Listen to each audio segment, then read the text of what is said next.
días. Yo les voy a hablar de tres principales teorías en la economía: la teoría marginalista, la teoría neoclásica y la teoría keynesiana. Bueno, en la teoría marginalista básicamente se basa en la circulación. Siempre como empresarios vamos a buscar maximizar nuestros beneficios económicos y como consumidores vamos a querer maximizar nuestra utilidad. Entonces por eso esta teoría se basa básicamente en la circulación, donde se da la oferta y la demanda. Siempre como consumidores vamos a querer tomar decisiones para decidir qué producto comprar, y esta decisión debe de ser de manera soberana, individual.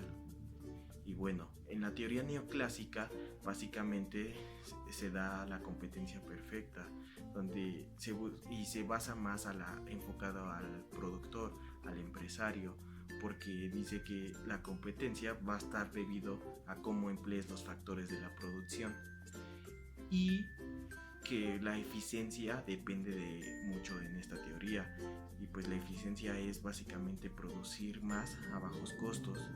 En la teoría keynesiana a mí en lo personal me agrada más, porque básicamente Keynes viene a hablar de la realidad, que no se da una competencia perfecta, que se da una competencia imperfecta porque existen los monopolios, los oligopolios, y pues básicamente Keynes abre más en este punto de vista.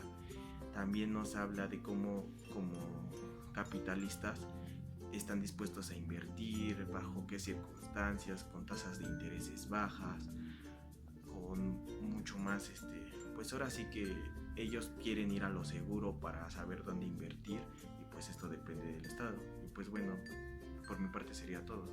Muchas gracias. Compañeros, mi nombre es Carraíndi García Flores y les hablaré acerca del marginalismo. Bueno, esta es una corriente del pensamiento económico que constituye el núcleo central de la economía neoclásica. Bueno, los principales pensadores marginalistas fueron Leon Walras, Karl Menger y William Gibbons. Bueno, la escuela marginalista se basa en la noción del valor de los elementos psicológicos, que son nuestros deseos y nuestras necesidades, y no solo en los costes de producción. Bueno, esto fue durante el siglo XIX.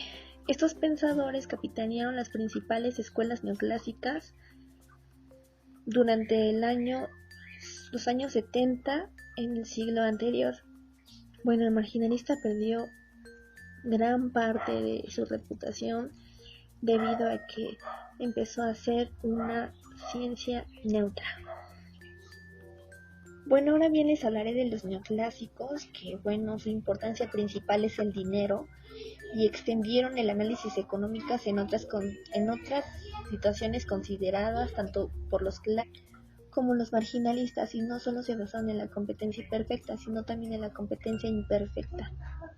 Bueno, el economista neoclásico por excelencia es Alfred Marshall, quien es considerado el fundador de una de las grandes aproximaciones de la escuela, y él se basó en el equilibrio parcial, entre otros, ¿no?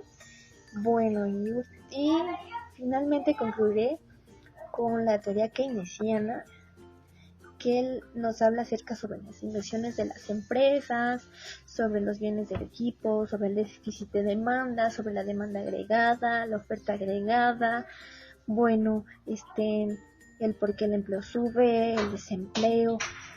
Y bueno, por último señala que existe la demanda de dinero, y en ella dice que existen tres tipos de demanda de dinero, que fueron las que habíamos visto en la clase anterior, que es la transacción, precaución y especulación. Bueno, entre otros temas, estas tres teorías tienen relación entre sí, ¿no? Hasta incluso tienen pensadores entre sí, tomando en cuenta las opiniones de los autores destacados que fueron a lo largo del siglo XIX y XX. Bueno, con esto concluyo y soy parte del equipo. Gracias. Hola a todos, mi nombre es Antonio Torres Alvarado y yo les voy a explicar brevemente tres teorías económicas: la marginalista, la neoclásica y la keynesiana. La marginalista, sus principales autores son Walras, Gibbons y Menger. Ellos le atribuían principalmente muchos conflictos económicos y decían que el desempleo y la disminución del salario se debía principalmente al comportamiento humano. ¿Qué es lo que quiere decir esto? Los marginalistas estudiaban principalmente el comportamiento humano. Ahora, los neoclásicos, principalmente Marshall entre ellos, ofrece un paradigma neoclásico de estas teorías que ya antes les habían mencionado, de los diferentes autores, dándole un enfoque más newtoniano. El problema central en esta teoría era cómo llegan a ser los recursos lo que son, no la asignación de estos. Y ahora, para finalizar la teoría keynesiana, y yo en lo personal lo más importante para mí es cómo interviene el Estado en diferentes crisis o en diferentes percances económicos. Keynes dice que las empresas son quienes fijan el precio, y sinceramente tiene mucha razón. ¿Por qué? Porque muchas empresas, la mayoría oligopolios, se juntan, se fusionan y estas crean duopolios. Esto con el fin de crear un oligopolio puro. Esto quiere decir que ninguna empresa nueva entre a su mercado de ellos y ellos sean los únicos en el mercado que puedan ofrecer cierto bien o servicio. Lamentablemente esta situación afecta a la economía, y quien tiene que enfrentar esos problemas y resolverlos es el Estado. Bueno, esta fue muy breve resumen de estas 3 teorías. Muchas gracias por su atención. Buenas tardes, yo les voy a hablar acerca sobre la teoría neoclásica, marginalista y keynesiana. Bueno, comienzo hablándoles sobre la teoría neoclásica, la cual es un enfoque económico basado en un análisis marginalista y del equilibrio de la oferta y la demanda. Algunos entre sus oposiciones de la teoría neoclásica está que el comportamiento económico surge de la práctica de cualquier individuo de práctica racional o de cualquier agente económico que trate de maximizar la utilidad, tales como la asignación de los recursos y su utilización bajo normas alternativas, el cual investiga la economía pura y analiza los procesos de asignación de los recursos, pero no la distribución de estos mismos. A través del método de resolución de los problemas, que es la optimización, los neoclásicos explicaban la formación de los precios no en función de la cantidad de trabajo necesaria para producir los bienes, como en las teorías de Ricardo y de Marx, sino en función de la intensidad de referencia de los consumidores en obtener una unidad adicional en un determinado producto. Puedo mencionarles que los principales representantes de esta teoría neoclásica son Karl Menger, Alfred Marshall, William Stanley, Leon Walras, y bueno, esos son algunos de ellos. Ahora les voy a comenzar a hablar sobre la teoría marginalista, que es una corriente del pensamiento económico que constituye el núcleo central de la economía neoclásica. Su principal característica es el uso para el análisis económico del concepto del valor marginal o valor de margen. Uno de sus principales representantes de esta teoría, de esta revolución marginalista, por así decirlo, fueron William S. Knowles, que también fue un representante, como ya les había dicho, de la teoría neoclásica. Karl Menger, también representante de la teoría neoclásica. Leon Walras, representante, y bueno, cada uno de estos representantes tiene su corriente intelectual y, por decirlo así, una escuela. Bueno, por último les voy a hablar sobre la teoría keynesiana, que esta, pues por su nombre, fue su principal representante fue Keynes, en la cual afirmaba que el Estado debe intervenir fuertemente en tiempos recesivos para aumentar la demanda agregada y se ha emitido dinero o endeudándose. Las principales características de esta teoría que les puedo mencionar, como en algunas, son como fija los precios a corto plazo. La principal amenaza de la economía es el desempleo y la recesión. La liquidez tiene un papel muy importante en la teoría keynesiana. Aumentar los impuestos luego de la crisis para pagar el endeudamiento, y el Estado debe tener un papel contracíclico en la economía, gastando en más tiempos recesivos. Bueno, y pues esto es básicamente de lo que tratan esas tres teorías que, como ya les mencioné, las cuales es muy importante tener que estudiarlas para poder entender cómo está la economía. Buenas tardes, profe. Mi nombre es Carla García Flores. Mi nombre es Juan Andrés Martínez. Y le vamos a entrevistar acerca de las teorías marginalistas, neoclásicas y keynesianas. ¿Cuál es su nombre? Yo soy Genaro Aguilar Gutiérrez, soy profesor de doctorado. Bueno, la primera pregunta sería, de la teoría marginalista, neoclásica y keynesiana, ¿cuál es su preferida? Bueno, en realidad no es tanto que sea una teoría preferida, sino que es la que más ayuda a explicar la realidad de México en este momento. Sin duda. ¿Por qué? Bueno, considera que es la que ayuda a la situación? La teoría marginalista y la teoría neoclásica, que al final terminan siendo la misma, suponen una serie de comportamientos del mercado que no se dan en la realidad.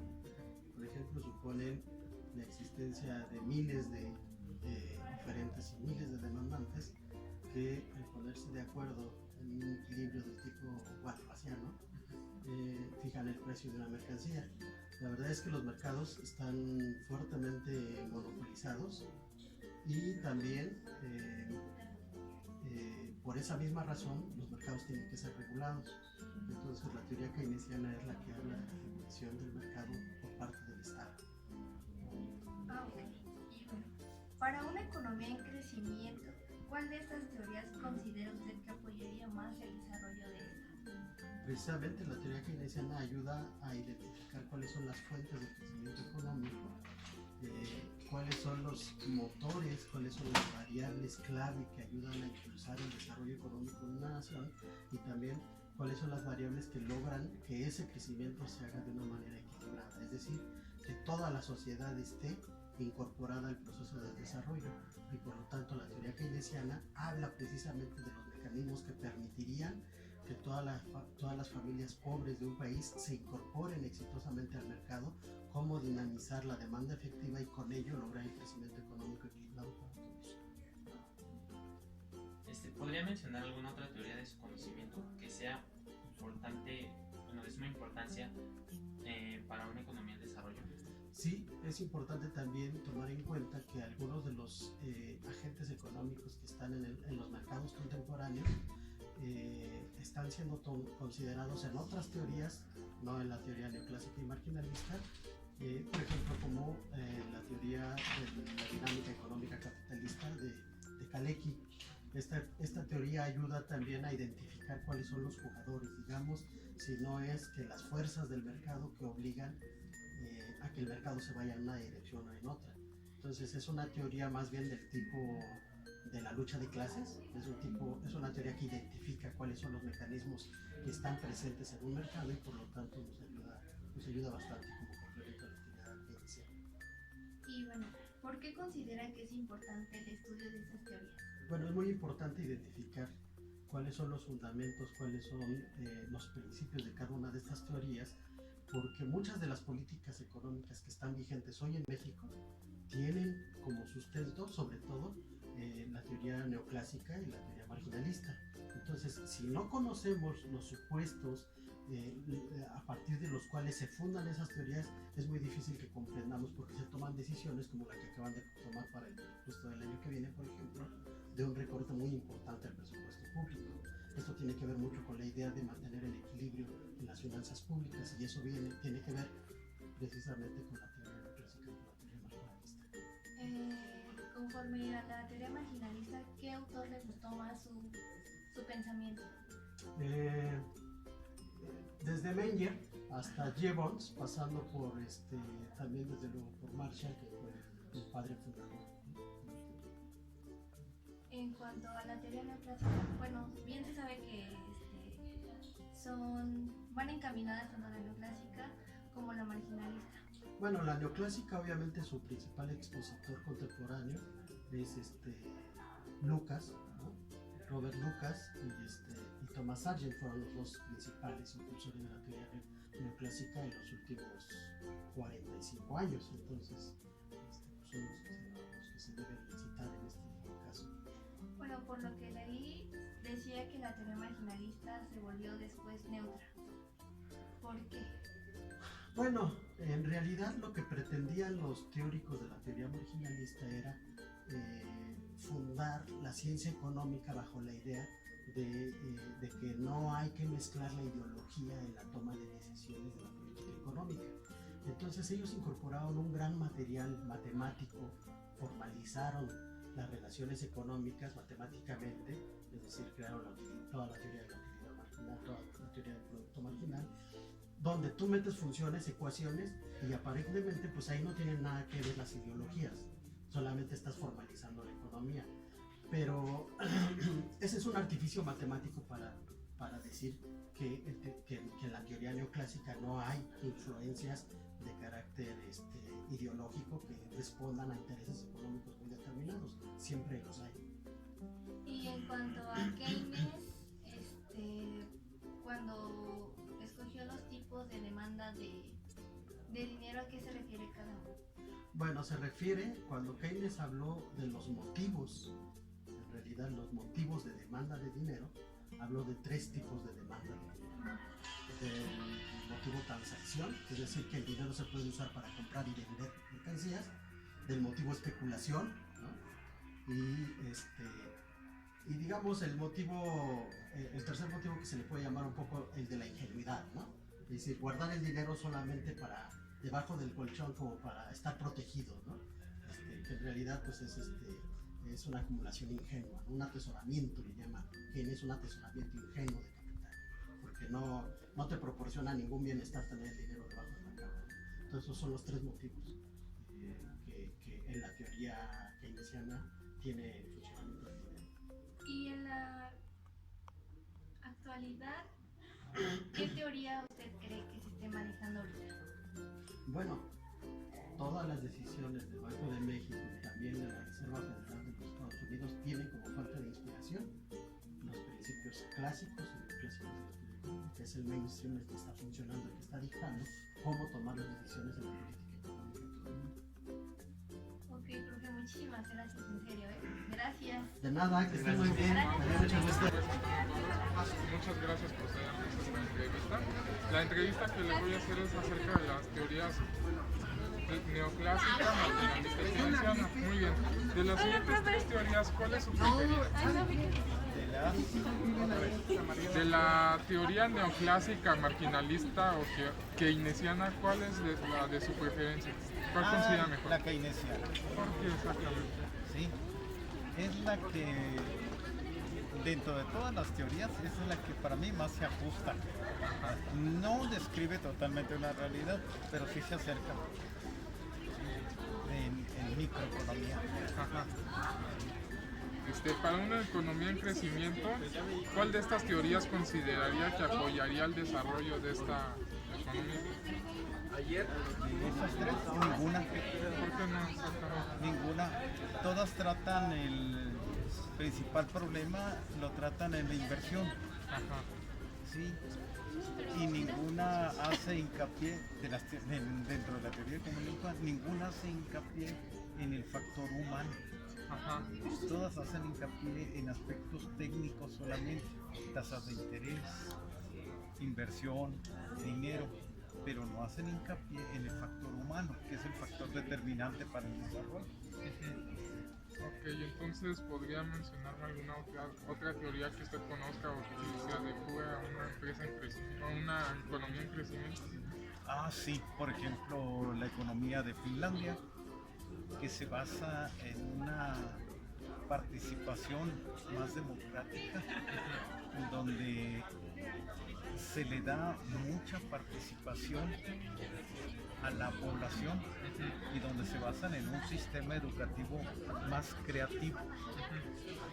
Y para ellos la principal inversión está en la gente, en las personas, no está en la cantidad de dinero, no está solamente en el equipamiento, sino en las personas. Para ellos la calidad de las personas, eso es lo que cuenta. Y eso es lo que ahorita es lo que nos está marcando el paso en economía. ¿Sí? tienen monedas locales, a diferencia de la globalidad.